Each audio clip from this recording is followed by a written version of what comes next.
Hi, welcome or welcome back to my channel. This is Shipra Mishra and welcome back to Shipra Mishra. And I'm happy कि I am helping a lot of you. जब I started this कि मुझे अभी बस videos बनाने हैं तो मुझे लग रहा था कि ठीक है यार मैं कितने ही बच्चों को हेल्प कर पाऊंगी, बट आपका प्यार और आपका रिकग्निशन है जिसकी वजह से अभी हम 26,000 सब्सक्राइबर्स तक तो पहुंच गए हैं। देखते हैं कि आज के दिन जब तक खत्म होता है तब तक हम कहाँ पहुंचते हैं। बट यस, धन्यवाद आपका ढेर सारा प्यार देने के लिए, इतना अच्छा रिस्पॉन्स देने के लिए। चैनल को पता होता पहले तो मैं पहले ही शुरू कर देती। So first of all thank you so much. कुछ कुछ डाउट्स मैंने देखे हैं अभी कुछ कमेंट्स में। जी बिल्कुल, आपको एक लिंक मैंने दिया है फोल्डर का, और उस फोल्डर के अंदर आपको सारी चीजें मिल जाएंगी। आपको पोएटिक डिवाइसेस जेनेरिक वाले मिल जाएंगे, कौन कौन से चैप्टर में प्रेजेंट है वो वाले मिल जाएंगे, इंपॉर्टेंट वाले। ये हैंड रिटन नोट्स वहां पे डाल दिए हैं, नॉर्मल वाले नोट्स डाल दिए हैं, ऑथर टाइटल और थीम उसके अंदर डाल दिया है, सीबीएसई का प्रैक्टिस पेपर डाल दिया है, एक आध और चीज भी है शायद मैं भूल रही हूँ, तो वो सब आपको मिल जाएगा। मैं डिस्क्रिप्शन में भी डाल दूंगी वो वाला लिंक, तो वहां से आप पिक कर सकते हैं।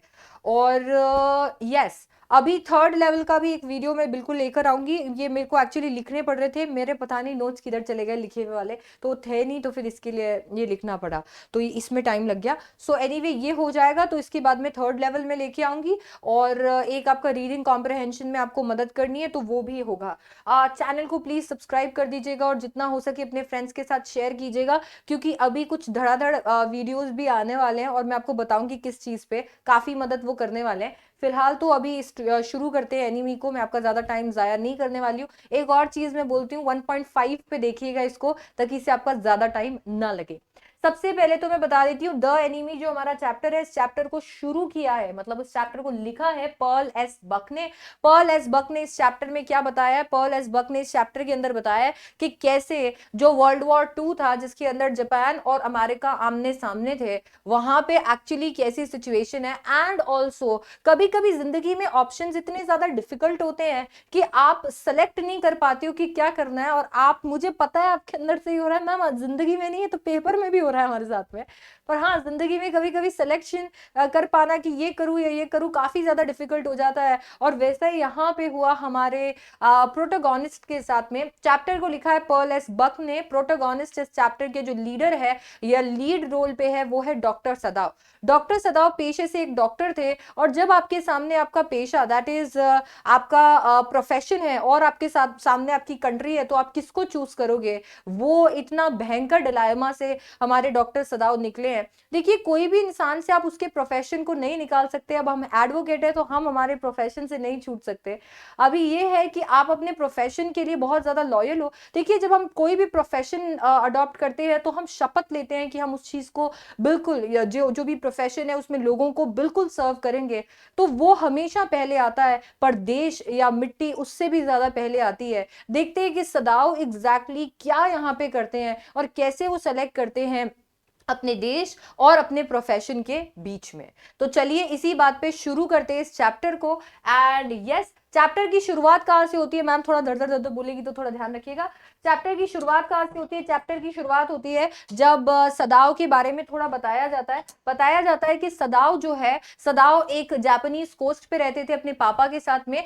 सदाव जापानीज कोस्ट पे रहते थे और उसके पापा उसको कभी कभी सदर्न आइलैंड पे ले जाया करते थे। वहां से उन्होंने पाइन ट्रीज को क्लाइंब करना सीखा, एंड ये उनकी एक एक्टिविटी हुआ करती थी। ये सिर्फ और सिर्फ उनके चाइल्डहुड के बारे में बताया था कि हमें पता चले कि सदाव का चाइल्डहुड कैसा था। ऑल्सो इसके साथ साथ में हमें यह भी बताया जा रहा है कि सदाव के जो पापा थे वो बहुत खड़ूस थे। सदाव के पापा नोबिता के पापा जैसे थे। सदाव के पापा नोबिता के दादा जैसे थे, ऐसे मस्त एकदम ऐसे खड़ूस थे। सो एकदम ऐसे वो ऐसे हंसी मजाक नहीं किया करते थे, खेलते कूदते नहीं थे सदाव के साथ में। उनका सिर्फ एक ही चीफ कंसर्न था, और वो एक चीफ कंसर्न क्या था? सदाव की एजुकेशन। एक ही चीफ कंसर्न था, सदाव की एजुकेशन। और इसीलिए सदाव को 22 साल की उम्र में, 22 साल की उम्र में अमेरिका भेज दिया गया था। और जब सदाव वापस आए थे तो वो 30 साल के थे। 8 साल जो है सदाव अमेरिका में रहे, और इसके साथ साथ में ना तो सिर्फ वो एक सर्जन बन के आए, और एक बहुत ही बेहतरीन साइंटिस्ट भी बन के आए। सो ये मैं पहले बता देती हूँ, ये नोट्स किसी किताब, किसी गूगल कहीं से लिए हुए नहीं है, ये मैंने खुद लिखे हैं, अभी जल्दीबाजी में लिखे हैं, थोड़ा बहुत इधर उधर हो सकता है, ट्राई किया है कि कुछ भी इधर उधर ना हो, बट फिर भी हो सकता है, तो थोड़ा ख्याल रखिएगा। और ज्यादातर जो इधर उधर हो सकता है वो है मेरी हैंड राइटिंग। अभी देखना कितने खूबसूरत लग रहे हैं ना, अभी आगे बढ़ते हैं, रुको। सो यस, वो अभी यहाँ पे जब 30 साल की उम्र में वापस आए थे, तो ना तो सिर्फ वो एक बहुत अच्छे सर्जन थे, पर एक बहुत ही अच्छे साइंटिस्ट भी बन के आए। इसके साथ साथ में अगर हम देखें तो आपको पता है उस वक्त वर्ल्ड वॉर 2 चल रहा था, क्योंकि वर्ल्ड वॉर 2 चल रहा था, और जब वर्ल्ड वॉर का टाइम होता है तो देश के जितने भी लोग होते हैं, या वॉर जब देश के ऊपर कोई वॉर हो जाती है, तो देश के जितने भी नागरिक होते हैं वो अपना कॉन्ट्रीब्यूशन करने जाते हैं ताकि देश को बचाया जा सके।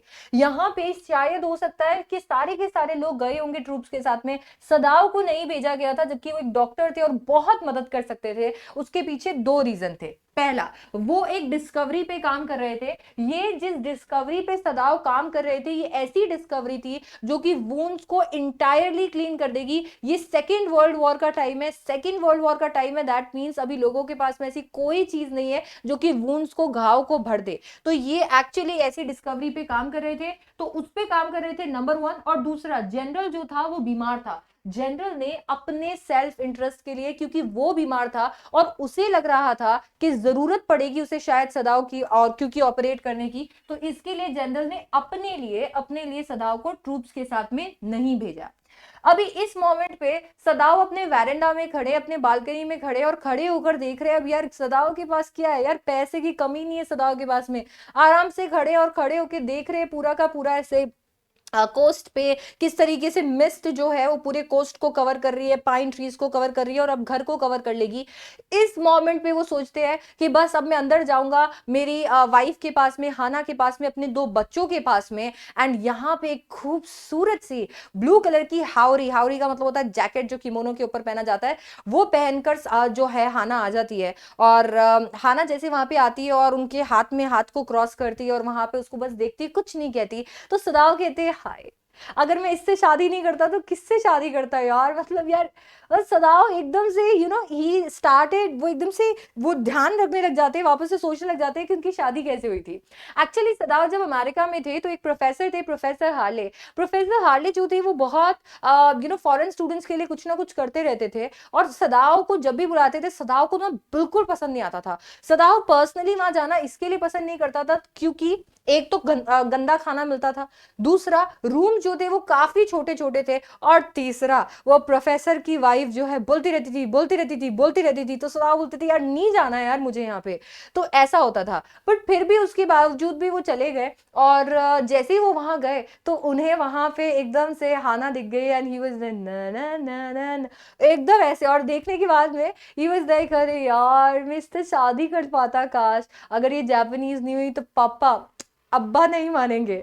सो एकदम ऐसा हो गया, बोला यार। अब उसको जैसे ही पता चला कि हाँ ना प्योर है अपने रेस में और बिल्कुल जापानीज है, सीधा अपने पापा के पास लेके गया, और पापा से बात करने के बाद में उनकी जापानीज ट्रेडिशन में शादी हुई, जापानीज तौर तरीकों के साथ में उनकी शादी हुई थी।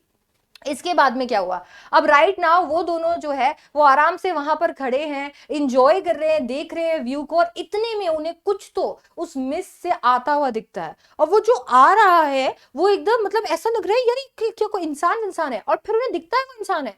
फिर उन्हें दिखता है कि वो जो इंसान है वो स्टैगर कर रहा है, ऐसा लग रहा है जैसे चौखट पे पाँव नहीं आ जाता, जैसे सामने कुछ तो लगा होता है और हम पाँव से ऐसे करके गिर जाते हैं, उसको बोलते हैं स्टैगर, लड़खड़ाना। तो वो लड़खड़ा रहा था, और लड़खड़ाते लड़खड़ाते और जाके धड़ गिर गया।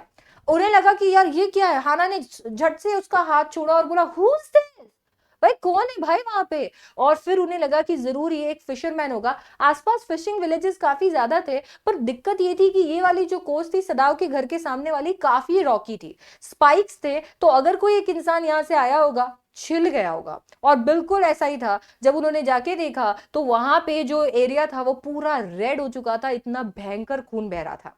जब उन्होंने उसे टर्न किया, दुख दुख दुख दुख दुख दुख, और जैसे ही टर्न किया वो एक व्हाइट मैन था। Hana was like a white man, बोला ये तो एक व्हाइट मैन है। और जैसे ही उन्होंने उसे देखा वो एकदम से शॉक हो गए, और उससे ज्यादा डर गए, क्योंकि आप एक वॉर में हो और वो व्हाइट मैन आपके सामने है, व्हाट विल यू चूज, अब आप क्या करोगे। उसको ब्लीडिंग हो रही थी, उसके उसके कैप जो थी वो गिर गई थी, येलो बाल थे, येलो बियर्ड थी, और इसको देख के उन्होंने फाइनली डिसाइड किया, बोला ऐसा करते हैं कि इसको ना फेंक देते हैं, ऐसा करते हैं इसको फेंक देते हैं सी के अंदर और बात खत्म करते हैं। अब जैसे उन्होंने सोचा कि इसे फेंक देते हैं या क्या करे क्या करे क्या करे, सदाव के अंदर से उसका प्रोफेशन निकल आया। मैं कह रही हूं ना, एक इंसान से उसका प्रोफेशन आप छीन ही नहीं सकते, खून में हो जाता है उसके। सो एकदम से उसके अंदर से उसका प्रोफेशन निकल आया। अब वो देख रहा है, सोच रहा है, सोच रहा है, सोच रहा है, अपने आप उसकी एक्सपर्ट फिंगर सी मॉस उठा रही है और फिर उसके वूंड पे लगा रही है। वो वूंड था एक गन वूंड, उसको शूट किया गया था, और वो जो उसको शूट किया गया था वो राइट हैंड साइड की लोअर बैक पे शूट किया गया था। जरूर उसको वो भाग रहा होगा और शूट किया गया होगा, और वहां पे, और क्योंकि वो तैरते हुए यहाँ पे आए इस कोस्ट से, तो जरूर ये जो रॉक से उन्होंने छील दिया होगा वूंड को, एंड दैट इज वाई वो जो वूंड था उस वूंड में से बहुत खून निकल रहा था। उन्होंने क्या किया, सदाव ने सी मॉस लिया, सी मॉस एक बहुत अच्छी रेमेडी होती है, उसको वहां पे लगा दिया ताकि खून जो निकल रहा है उसे रोक दिया जाए। अब फाइनली अब वो सोचते हैं कि अब क्या करें।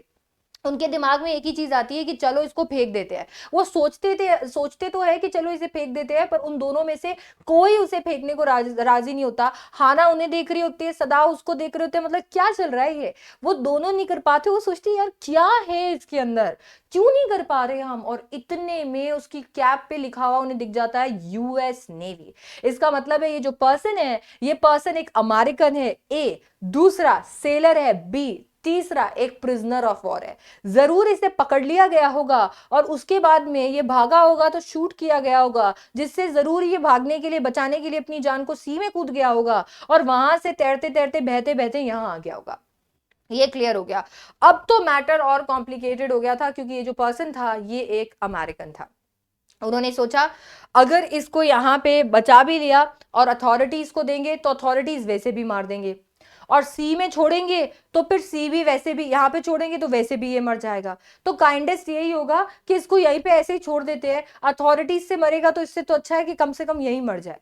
ये चीज उन्होंने सोची तो थी, पर सदाव का दिल नहीं मान रहा था। सदाव इंसाफ करना चाहता था। सदाव ने ओथ ली थी, उसकी ओथ थी, वो एक ऐसा डॉक्टर था कि वो, मतलब वो बोलता है, आगे भी चैप्टर में बोलता है कि मुझे ट्रेन किया गया है, अगर मैं किसी इंसान को, मरते हुए इंसान को बचा सकता हूं तो मैं खड़ा खड़ा देखूंगा नहीं।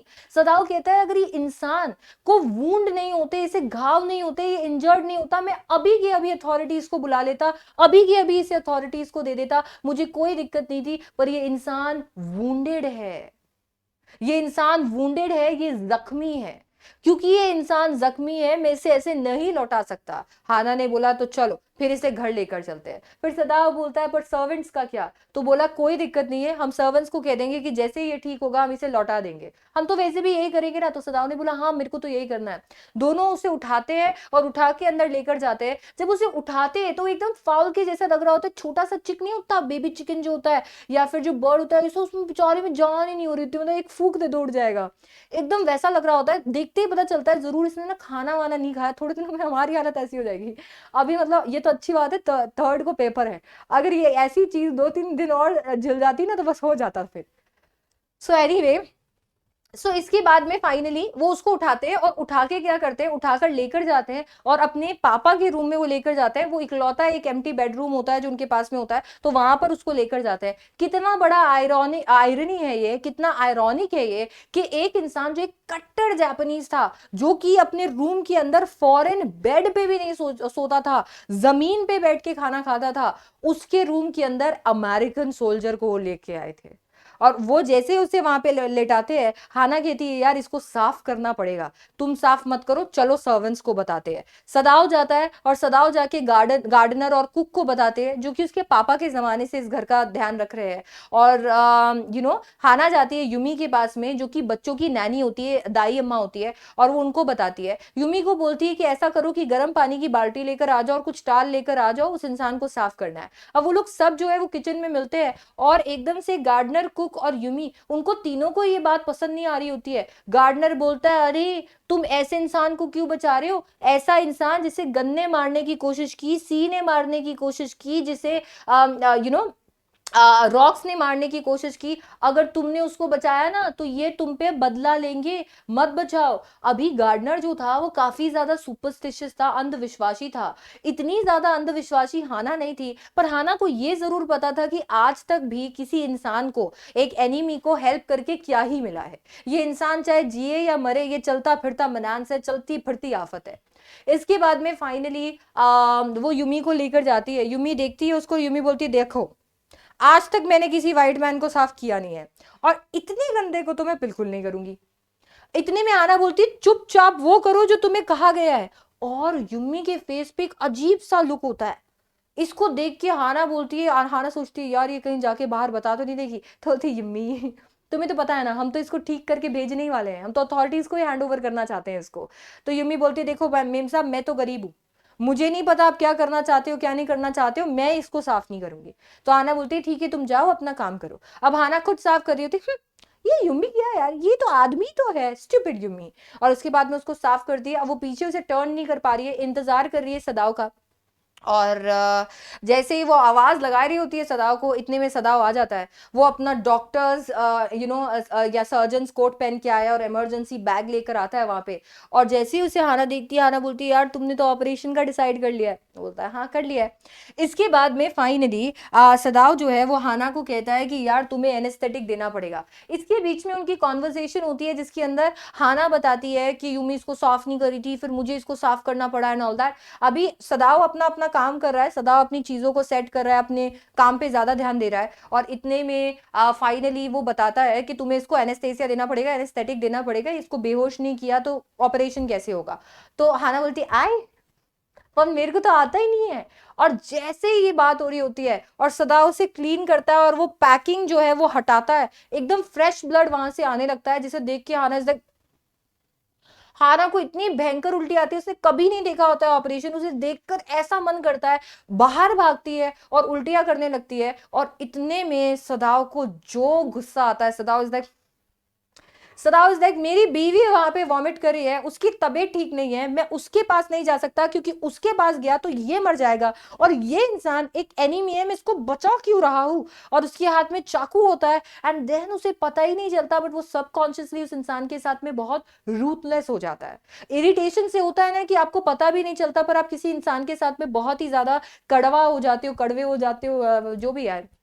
ऐसा वो रूथलेस हो जाता है। और फिर वो ऐसे मतलब वो नाइफ उसके ऊपर चला रहा होता है, तो वो बेचारा रो रहा होता है, मतलब वो पेन से रो रहा होता है। तो बोलता है हाँ हाँ और चीखो और चिल्लाओ, मेरे को तो मजा आ रहा है ना ये करने में, मेरे को तो ये भी नहीं पता कि मैं ये क्यों कर रहा हूँ। ये चीज सदाव बोलता है। और इतने में हाना आती है, हाना मुंह पहुंचती है and she is like anaesthesia कहाँ है। और फिर सदाव उसको बताता है कि थोड़ा कॉटन लेना, कॉटन लेके नॉस्ट्रल्स के पास में उसे लगाना, ज्यादा मत लगा देना कि ऊपर पहुंच जाए, नॉस्ट्रल्स के पास लगाना, और नॉस्ट्रल्स के पास में लगाकर ये बेहोश हो जाएगा। हाना एकदम वैसा ही करती है। अब इसके बाद में सदाव को एक चीज याद आती है। सदाव की एनाटॉमी प्रोफेसर हमेशा उन्हें सिखाया करते थे, जब तक आपने बॉडी को इतना ना पहचान लिया हो कि जैसे आपने ही उसे बनाया है, मतलब जब तक आप बॉडी को इतना ना पहचान जाओ कि जैसे कि आपने उसे बनाया है, तब तक उसके ऊपर ऑपरेशन करना कार्डिनल सिन होता है, मर्डर होता है।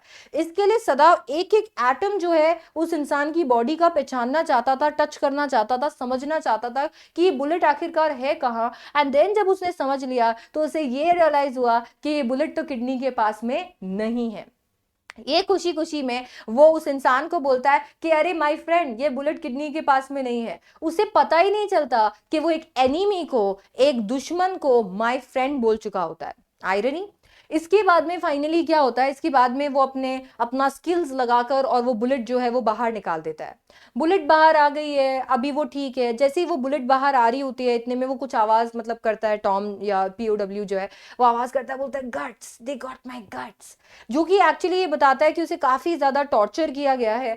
और एकदम से वो बोलते बोलते इतना भयंकर शांत हो जाता है कि सदाव को लगता है मर तो नहीं गया ये, क्या हो गया ये। सदाव एक सिरिंज लेते हैं और पता नहीं कुछ तो उसके अंदर इन्फ्यूज करते हैं कि इतने में उसकी सांसें फिर से नॉर्मल हो जाती है। एंड सदाव इज लाइक ये तो जिएगा, बोला ये तो 100% जिएगा। इसको बुलेट लग गई, ये बह के आ गया, रॉक्स ने छील दिया, इतना खून निकल गया, ऑपरेशन कर लिया, पर ये इंसान तो जी के रहेगा। ये चीज सदाव डिसाइड कर लेते, बोला है ये तो। अब इसके बाद में फाइनली सर्वेंट्स जो है वो उनके रूम में नहीं जा रहे होते, सर्वेंट्स कहते हैं हम तो नहीं जाएंगे उस पीओडब्ल्यू के रूम में, तो बेचारी हाना ही सब कुछ सर्व वर्व कर रही होती है। 3 दिन गुजर जाते हैं, सदाव रेगुलरली आके चेक कर रहा है। अब वो टॉम जो है, जो पीओडब्ल्यू, उसका नाम टॉम है बाय द वे, वो बैठा है आराम से, सदाव बोलता है मरना वरना है क्या, बैठे काहे को हो तुम, लेटो। और फिर उसको लेटाते हैं, बोला ऐसा बिना मेरी परमिशन के मत करना। और जब ये होता है तो एक मोमेंट होता है जिसके अंदर वो जो पीओडब्ल्यू प्रिजनर ऑफ वॉर है वो पूछता है तुम क्यों क्यों बचा रहे हो मुझे, तुम क्या करना चाहते हो। तो इतने में सदाव बोलता है कि मुझे भी नहीं पता कि मैं तुम्हारे साथ क्या करूंगा, मुझे आइडिया भी नहीं है कि मैं तुम्हारे साथ क्या करूंगा। एंड देन उसके साथ में वो कुछ बताना चाह रहा है, बट देन सदाव इज लाइक नहीं, जब तक मैं तुमसे तुम्हारा नाम ना पूछूं अपना नाम भी मत बताना मुझे। एंड देन सदाव वहां से चले जाते हैं। हाना भागती भागती आती है सदाव के पास में और वो बताती है सदाव ये सारे लोग तो ऐसे सोच रहे हैं कि हम इतने दिन अमेरिका में रहे कि हमारे दिल में अमेरिकन के लिए जगह हो चुकी है, मतलब हम लोग ना अमेरिकन को काफी ज्यादा फेवर करते हैं, इसीलिए हम इस इंसान को यहाँ पर लेकर आए हैं। एंड देन सदाव इज लाइक व्हाट, ऐसा कुछ नहीं है, ऐसा कुछ भी नहीं है। ये नहीं सारे अमेरिकन मेरे एनिमी है, इस इंसान को ट्रीट करना जरूरी था। हाना कहती है कि वो ये नहीं, वो लोग नहीं समझेंगे ये बात ना। तो इसके बाद में सदाव बोलता है मैं कुछ ना कुछ करता हूँ। एंड देन वो जाता है और जैसे आपके अंदर वो मोटिवेशन नहीं आता, आज तो शिप्रा मैम ने बोला है कि होमवर्क करना है, और फिर उसके बाद में आप 2 लाइनें लिखते हो and then you're like okay यार आज का तो हो गया, चलो अब इसे रख देता हूँ। एग्जैक्टली बस उसी मोटिवेशन के साथ में सदाव एक लेटर लिखता है कमिश्नर को, और 2 लाइनें लिख के उसे सेफ में डाल देता है, पूरा लेटर भी कंप्लीट नहीं करता। इसके बाद में अभी यहाँ पे ठीक है, ये जो सर्वेंट्स है इन्हें ये चीज पसंद नहीं आ रही है और वो काफी ज्यादा ताने मारते हैं हाना को। तीनों एक जगह इकट्ठे हो रखे होते हैं, गार्डनर और कुक जो है वो सदाव को, सदाव जब छोटा सा था तब से उसको जानते हैं, और यूमी बच्चों की नैनी है, तो वो तो अभी अभी आई है। गार्डनर कहता है यार मेरे को लगता है कि मास्टर ना जानबूझ के कर रहा है, या मास्टर को पता है कि उन्हें क्या करना चाहिए और फिर भी इस इंसान को यहाँ पर लेकर आए हैं। इतने में यूमी बोलती है कि हमें तो बच्चों का सोचना चाहिए, जिन बच्चों के पापा को ट्रेटर बोल देंगे उन बच्चों का क्या होगा। और कुक बोलती है, बोला यार ये हमारे ये जो यंग मास्टर है, हमारे मास्टर का जो बेटा है, ये अपने आप को कितना कितना घमंडी है यार, ये अपने आप को क्या समझता है, ये तो कोई भी जान बचा लेता है। और ये सारी की सारी बातें वो जानबूझ के हाना को सुना रहे होते हैं, और हाना बेचारी सुन रही होती है, हाना को बहुत बुरा लगता है, बट हाना को कहीं ना कहीं इन बातों में सच्चाई लगती है। अब 7th डे हो गया है, अभी सर्वेंट्स तो बोल रहे हैं भाई हम तो यहाँ नहीं रुकने वाले, हम यहाँ रुक गए भाई, ये तुम क्या इंतजार कर रहे हो, इसको ऑपरेट कर दिया, अब तुम इसका इंतजार कर रहे हो कि उठ के खड़ा हो जाए और फिर गोली लेके मारी दे। तो उन्होंने बोला हम तो यहाँ नहीं रुकेंगे। 7वें दिन वो लोग अपनी कर्चिफ्स बांधते हैं, पोटली बांधते हैं और पोटली बांध के निकल लेते हैं। अभी यहाँ पे गार्डनर और कुक काफी ज्यादा रो रहे होते हैं, क्योंकि ऑब्वियसली सदाव को वो एकदम छोटे बेबी से उन्होंने संभाला है, और यूमी रो रही होती है क्योंकि बेबीज को वो छोड़ के जा रही होती है। और ये चीज काफी ज्यादा इमोशनल होती है, पर हाना नहीं रोती। हाना एक अच्छी मिस्ट्रेस के जैसे उन्हें उनकी उनकी सैलरी देती है, उन्हें थैंक यू बोलती है उनकी सर्विसेज के लिए, एंड देन वो लोग वहां से चले जाते हैं। थोड़ी वक्त के बाद में यूमी आती है रोती रोती, और वो बोलती है अगर बेबी मुझे बहुत ज्यादा मिस करे तो मेरे लिए बुलावा भेज देना, मैं अपने घर जा रही हूँ और आपको पता है मेरा घर कहाँ पे है। इसके बाद में जैसे ये होता है, हाना बोलते हैं मैं तो नहीं बुलाऊंगी, वो कैसे भी रोए मैं तो बिल्कुल नहीं बुलाऊंगी। वो बेचारी काम कर रही होती है, काफी थकी हुई होती है, सर्वेंट्स है नहीं, सारा काम खुद को करना पड़ रहा है। इतने में क्या होता है, दूसरी चीज होती है, मैसेंजर आ जाता है, एक ऑफिशियल यूनिफॉर्म पहने हुए एक मैसेंजर वहां पे आता है। एंड हाना उसको देखकर ऐसे सोचती है ओ माय गॉड, ये सदाव को अरेस्ट करने तो नहीं आया, कहीं सर्वेंट्स ने सारी बात बता तो नहीं दी। और वो भागती है, और भागती भागती सदाव, क्योंकि वो गार्डन वाले ऑफिस में बैठा होता है, लाइक गार्डन को फेस करते हुए ऑफिस में बैठा होता है, वहां भागती है और भागती भागती सदाव के पास पहुंचती है। और जैसे ही पहुंचती है पीछे वहां पर वो भी आ रहा होता है पैसेंजर, अब वो सोचती है यार अब मैं कैसे बोलूं। सदाव इज लाइक सदाव हैज गॉट नो चिल, वो आराम से बुक पढ़ रहा होता है, is like what's the matter, क्या मैटर है। इतने में मैसेंजर बोलता है भाई जनरल की तबीयत जो है वो खराब है, और आपको तुरंत पैलेस बुलाया है, आपको पैलेस चलना पड़ेगा। एंड देन हाना इज लाइक थैंक गॉड, आप बस इतना ही। इतने में मैसेंजर बोलता है तो और क्या चाहिए, तबीयत खराब है तो क्या टपका दें उनको। तो हाना बोलती नहीं नहीं मेरा वो मतलब नहीं था। अब वो बेचारी किचन में जाती है, सदाव वहां पे आता है, वो बोलती है सदाव मैं डर गई थी, मुझे ऐसा लगा कि कहीं वो तुम्हें अरेस्ट तो नहीं कर लेंगे। तो इतने में सदाव बोलता है मुझे पता है, डोंट वरी, मैं कुछ ना कुछ तो जरूर कर लूंगा। वो एकदम मस्त उसको आई कांटेक्ट करके ये बोल के और निकल जाता है। अब जब वो जनरल के घर आता है, तो जनरल के पैलेस में आता है, तो वहां पे जनरल को सारी बात बता देता है। वो बोलता है, अरे अरे यू नो योर हाइनेस, मैंने एक्चुअली हाइनेस, अरे हुकुम, हाँ मैं आपको बता रहा हूँ, मैं नहीं चाहता था उसको बचाना, वो तो पता नहीं कैसे बच गया। मैं नहीं चाहता था उसे बचाना, मैं तो क्या ऑपरेशन पता नहीं कैसे सक्सेसफुल हो गया। आप समझ रहे हो ना? तो जनरल बोलता है, हाँ मैं समझ रहा हूं, पर मैं सिर्फ इसके लिए समझ रहा हूं क्योंकि मैंने प्रिंसटन से डिग्री ली है। अब सारे जापानीज ने तो ली नहीं है, तो वो लोग नहीं समझेंगे। मुझे समझ में आ रहा है क्योंकि मैंने प्रिंसटन से डिग्री ली है। एंड सदाव इज लाइक, बिल्कुल सही है।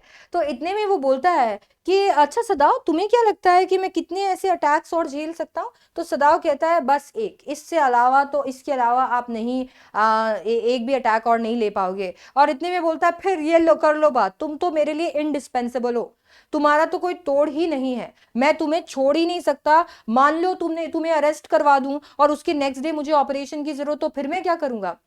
सदाब बोलते हैं, अरे हुकुम, आपको तो पता ही है इतने सारे सर्जन्स हैं, आप तो किसी से भी ऑपरेशन करा सकते हो। वो बोलता है, मैं किसी पे ट्रस्ट नहीं करता, ये लोग मेरी सर्जरी करके मुझे मार के भी ऑपरेशन को सक्सेसफुल मानेंगे।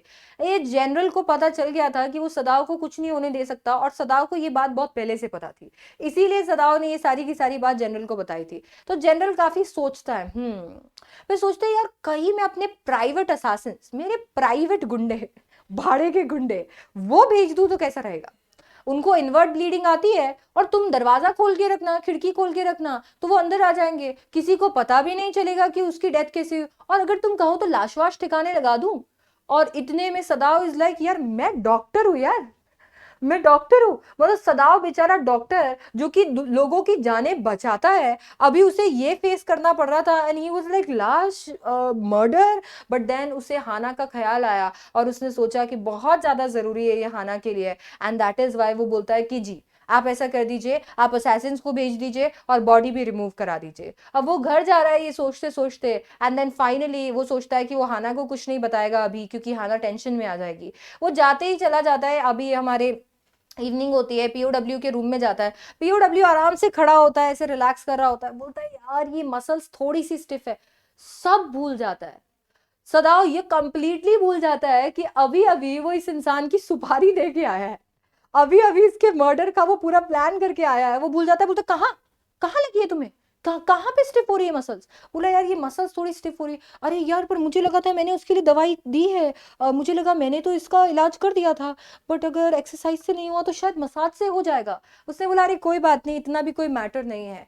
और इसके बाद में फाइनली वो वहां से चला जाता है। 3 रातें गुजर जाती है, सदाव सोया। अब क्या होता है, जब आपको ऐसा लगता है कि कोई आने वाला है, या फिर अगर आपको ऐसा लगता है कि कुछ तो है, तो आपको हर एक चीज में कुछ ना कुछ दिखने लग जाता है। अब अपने रूम की उस चेयर को ही देख लो जिसके ऊपर आप सारा कचरा रख देते हो। अब रात में कभी उसको देखोगे ना, तो यूल भी लाइक, ये कौन बैठा है यार, ये कंचना यहाँ कैसे आ गई यार इस रूम में, मम्मी हनुमान चालीसा।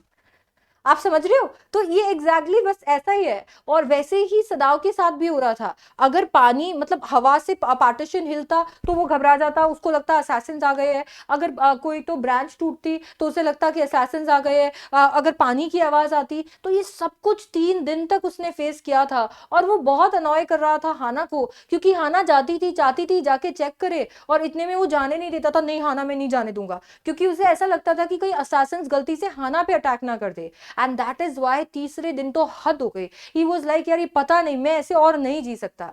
वो जाता है टॉम के रूम में, पीओडब्ल्यू के रूम में, बोलता है, तुम कैसे हो? बोला, मैं बहुत अच्छा हूं। बोला वो, तुम इतने अच्छे हो कि अगर मैं मेरे बोट में कुछ खाना रख दूं, और कुछ खाने के साथ में bottle, that is bottled water रख दूं, कुछ क्लॉथिंग रख दूं, तो तुम पास वाले आइलैंड तक जा सकते हो। वो पास वाला आइलैंड जो है वो स्टॉर्म्स में सबमर्ज हो जाता है, एंड यही रीजन है कि वहां कोई जाता नहीं है। अभी स्टॉर्म का सीजन नहीं है, तो अभी तुम वहां जा सकते हो।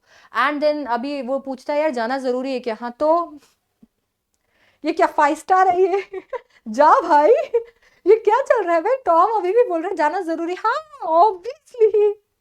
तो सदाव बोलता है कि हाँ जाना जरूरी है, तुम्हारी बात अब छुपी नहीं रही है, अभी सबको पता चल गया है तुम यहाँ पे हो। बोलता है ठीक है, बोलता है यार तुम मेरी जिंदगी एक बार फिर से बचा रहे हो एंड ऑल दैट। एंड इसके साथ में सदाव बोलता है मैं तुम्हारी जिंदगी नहीं बचा रहा हूँ, अब तुम्हें यहाँ रखना बहुत इनकन्वीनियंट हो गया है। इसके बाद में वो शाम तक उसके रूम में नहीं जाता, रात में जाता है, एक बहुत अच्छे डॉक्टर के जैसे उसकी पल्स चेक करता है, टेम्परेचर चेक करता है। टेम्परेचर नहीं होता है, पल्स थोड़ी इरेग्युलर होती है, हो सकता है एक्साइटमेंट की वजह से, क्योंकि उसे जाना होता है। एंड देन उसके बाद में उसे जापानीज कपड़े पहनाता है, उसके ब्लॉन्ड हेयर पे पूरा ब्लैक कपड़ा लगाता है और उसे इंस्ट्रक्शंस देता है। उसे बताता है कोरियन कोरियन फिशिंग बोट से ही हेल्प लेनी है, कोरियन फिशिंग बोट वहां से पास होगी, सिर्फ उनसे मदद लेना। दूसरा, अपनी फ्लैशलाइट देता है और बोलता है कि अगर खाना खत्म हो जाए तो 2 फ्लैशेस करना, और वो 2 फ्लैशेस होराइजन के टाइम पे होनी चाहिए, ना तो उजाला हो और ना अंधेरा। अगर तुम अभी भी वहां अटके हुए हो तो 1 फ्लैश देना, ताकि से मैं समझ जाऊंगा कि तुम वहां अटके हुए हो। अगर खाना खत्म हो जाए, तुम रॉ फिश भी इजीली पकड़ के खा सकते हो, पर तुम्हें रॉ ही खानी पड़ेगी, पकाओगे तो स्मोक दिखेगी। ये सारी चीजें, सारी बातें करता है। अभी टॉम बोलता है कि तुम बहुत अच्छे हो, तुमने मेरी जान फिर से बचाई है। आई विश सारे के सारे, या फिर मैं तुम्हारे जैसे जापानीज से नहीं मिलता तो आज मैं जिंदा भी नहीं होता। आई विश सारे के सारे जापानीज तुम्हारे जैसे होते तो ये वॉर भी नहीं होता। सदा इज लाइक हाँ, और बोल ले। आप सोच रहे हो, मतलब आप कॉन्फिडेंस देख रहे हो पीओडब्ल्यू का? बच्चों आपको यही कॉन्फिडेंस लेके जाना है एग्जाम में। मतलब पीओडब्ल्यू का कॉन्फिडेंस देखो, एक तो प्रिजनर ऑफ वॉर, जब जापानीज टेरिटरी में है, उसके ऊपर से जिस डॉक्टर ने उसे बचाया जापानीज डॉक्टर के हाथों में है, और फिर वहां खड़े होकर बोल रहा है कि वॉर तुम्हारी वजह से हुई है। ये क्या चल रहा है यार? इवन है वो तुम्हारी वजह से हुई है, ऐसे बोलते थोड़ी है। अभी सदाव ने कुछ नहीं बोला, सदाव ने बोला अब वो वहां से जाता है। 1-2 फ्लैशेस जरूर देखने को मिलते हैं, हो सकता है रास्ता ढूंढने के लिए, इसके अलावा वहां से कोई भी फ्लैश जो है देखने को नहीं मिलता। दोनों हाथ भी शेक करते हैं उसके पहले। अब इसके बाद में कुछ चीजें होती है, लास्ट पोर्शन है चैप्टर का, बहुत सारे बच्चे इसमें कंफ्यूज हो जाते हैं, मैं आपको बता देती हूँ एक्चुअली क्या है। कि अब जो चैप्टर है, इस चैप्टर के अंदर हम सीधा आ जाते हैं जनरल के रोल में। अब जनरल के पास में सदाव बैठा है, और सदाव उसे बता चुका है कि वो जो इंसान है वो एस्केप कर चुका है, और ये जो कहानी है ये 7 डेज बाद की है। अभी 7 डेज बाद की किसकी? ऑपरेशन की। क्या होता है इन 7 डेज के अंदर, क्या क्या हुआ है? सबसे पहले तो एक रात की बात है कि जब सदाव को जनरल के ऑपरेशन के लिए बुलाया जाता है। सदाव जाता है, काफी ज्यादा नाजुक हालत होती है जनरल की, गॉल ब्लैडर काफी ज्यादा इन्वॉल्व होता है, एंड इसीलिए 7 दिन तक वो इस बारे में कुछ भी बात नहीं करता है जनरल से। साथ ही साथ में सर्वेंट्स वापस से घर पे आ जाते हैं, यूमी सल्फर बर्न करके उस इंसान की खुशबू ही मिटा देती है, सारी चीजें नॉर्मल हो जाती है। साथ ही साथ में अभी सदाव को कोई भी फ्लैशेस देखने को नहीं मिले हैं, जो कि इसका मतलब ये है कि पीओडब्ल्यू वहां से भाग चुका है। ये सब कुछ हो चुका है 7 डेज के अंदर, और अब वो अभी बता रहा है, जब जनरल की तबीयत थोड़ी नॉर्मल थी तब वो बता रहा है कि यस ऐसा हुआ है हुकुम कि वो तो भाग गया। तो जनरल बोलता है भाग गया? ऐसे कैसे भाग गया? तुम कह रहे हो वो इंसान एस्केप कर गया?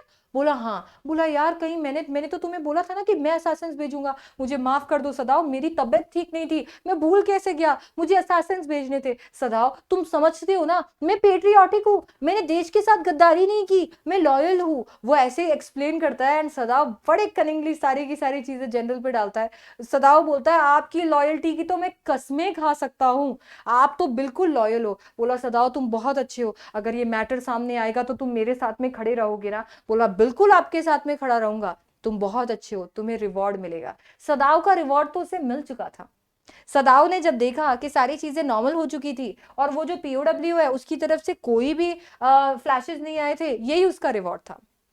इसके बाद में फाइनली जब सब कुछ नॉर्मल हो गया तो सदाव क्या करता है, सदाव वहीं पे खड़ा होता है, वहीं वेरेंडा में, उसी जगह पे, और वहीं घूर रहा होता है जहां से वो इंसान आया था। और जैसे ही वो वहां घूर रहा होता है, एकदम से उसके दिमाग में फ्लैशेस आते हैं। उसे हर उस अमेरिकन की शक्ल याद आती है जिसने बड़ा ही डिस्क्रिमिनेटरी उसके साथ बिहेव किया। प्रोफेसर हार्ली की वाइफ, अनाटॉमी प्रोफेसर, लोग उसे घर में नहीं रख रहे थे। मुश्किल से एक उसकी लैंड लेडी थी जिसने उसको घर में रखा था, वो भी उसके साथ में इतना डिस्क्रिमिनेशन करती थी। मरते मरते बचा बच्चा इन्फ्लुएंजा से, तब जाके उसने थोड़ी तबीयत देखी। बोला मैं ग्रैटिट्यूड तो एक्सप्रेस करना चाहता था, पर जिस लेवल पे उसने मेरा ध्यान रखा मैंने वो भी नहीं किया। ये सारे का सारा डिस्क्रिमिनेशन याद करके सदाव इज लाइक यार मैं उस इंसान को मार क्यों नहीं पाया, मैं क्यों नहीं मार पाया उसको। और इसके साथ में चैप्टर कंप्लीट हो जाता है। चैप्टर का थीम ही ह्यूमैनिटी है कि यहाँ पे ह्यूमैनिटी की जीत होती है। यहाँ पे सदाव ये नहीं है कि वो एक ट्रेटर है, सदाव दोनों को बैलेंस करके चलता है, अपने प्रोफेशन और खास करके ऐसा प्रोफेशन जिसे भगवान का दर्जा दिया हुआ है कि केवल अगर भगवान के अलावा किसी की जान कोई बचा सकता है तो वो डॉक्टर है। तो ऐसे प्रोफेशन के लिए ऑलरेडी गिवन, सो ऐसे प्रोफेशन के लिए जहां पे उसने ये ओथ ली थी, उसने एक इंसान की जिंदगी बचाई थी और सारी की सारी बात अपनी कंट्री के जनरल को जाके बताई थी। तो इससे साबित होता है कि ना तो सिर्फ वो एक बहुत अच्छा डॉक्टर था, बट उसके साथ साथ में एक बहुत अच्छा सिटीजन भी था। और ये सारी चीजें जो है, ये सारी चीजों के ऊपर बेस्ड है द एनिमी। अगेन इस चैप्टर के अंदर थोड़ा थीम वीम आपको चेक करना पड़ेगा। Also everything that is given in the chapter, जो भी एनसीईआरटी में मैंने कवर कर दिया, every interpretation that I gave of the chapter is purely based on NCERT and कहीं से भी इसमें मेरी फीलिंग्स नहीं है। ये चीज बताना जरूरी है, बिकॉज अगेन जब हम पॉलिटिकल इश्यूज पे बात करते हैं, there can be a lot of people who can उनकी जिनकी फीलिंग्स थोड़ी हार्म हो जाए। I do not mean to do so इसीलिए please spare me with that. And अगर आपको वीडियो पसंद आया होगा तो प्लीज लाइक कीजिएगा, अपने फ्रेंड्स के साथ शेयर कीजिएगा और चैनल को सब्सक्राइब कीजिएगा। And I will see you in the third level. Bye bye, take care.